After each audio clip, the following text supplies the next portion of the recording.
El director de la CIA, John Ratcliffe, testificó el jueves ante el Comité de Inteligencia de la Cámara de Representantes que Estados Unidos sería atacado de inmediato si Israel atacara a Irán. La directora de Inteligencia Nacional, Tulsi Gabbard, eludió la pregunta del representante Andrew Carson, demócrata por Indiana, sobre si Irán tenía la intención de lanzar un ataque preventivo contra Estados Unidos antes de comenzar esta guerra. Declaró que la respuesta a esta pregunta debe reservarse para una audiencia a puerta cerrada y que la comunidad de inteligencia proporciona al presidente las evaluaciones de las amenazas existentes para que él pueda tomar esa decisión basándose en la información disponible. En su respuesta, Ratcliffe admitió sin rodeos que, en el probable caso de un conflicto entre Irán e Israel, Estados Unidos sería atacado de inmediato, independientemente de si se mantuviera al margen de ese conflicto. The Trump administration has justified this war with Iran as necessary to stop an imminent threat, but the administration has not provided this committee with any intelligence indicating Iran was preparing a nuclear weapon, planning a preemptive attack on the United States, or possess any immediate capability to strike the U.S. homeland. That raises very serious questions about what the analysis of the IC provided before the decision to go to war was made.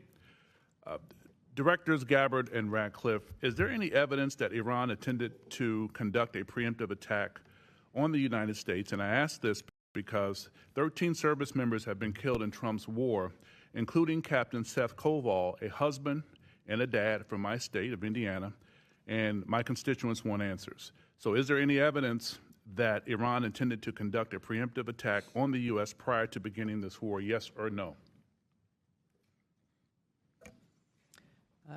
Congressman, the answer to this question needs to be reserved for a closed hearing. I will say, however, the intelligence community does provide the assessments of the threats that exist to the president so that he can make that determination within the body of information and intelligence and activities within the region that ultimately he is responsible for. What is an imminent threat, and if there is an imminent threat, what actions need to be taken?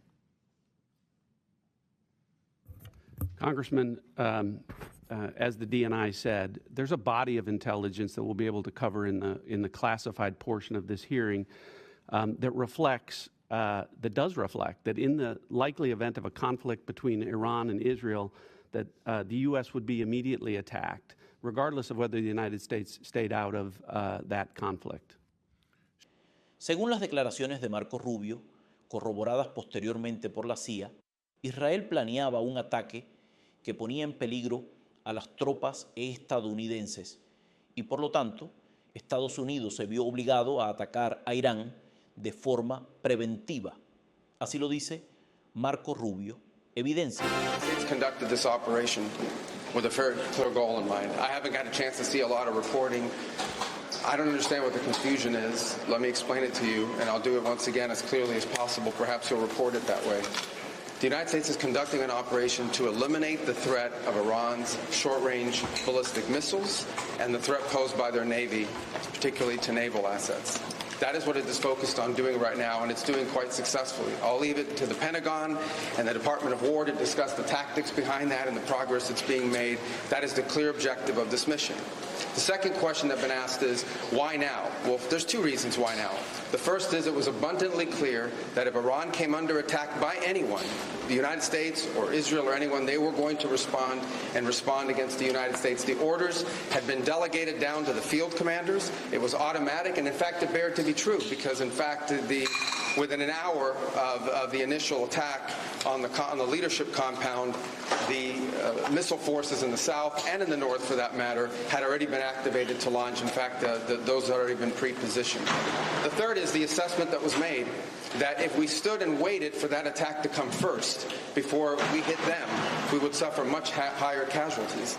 And so the president made the very wise decision. We knew that there was going to be an Israeli action. We knew that that would precipitate an attack against American forces. And we knew that if we didn't preemptively go after them before they launched those attacks, we would suffer higher casualties and perhaps even higher those killed. And then we would all be here answering questions about why.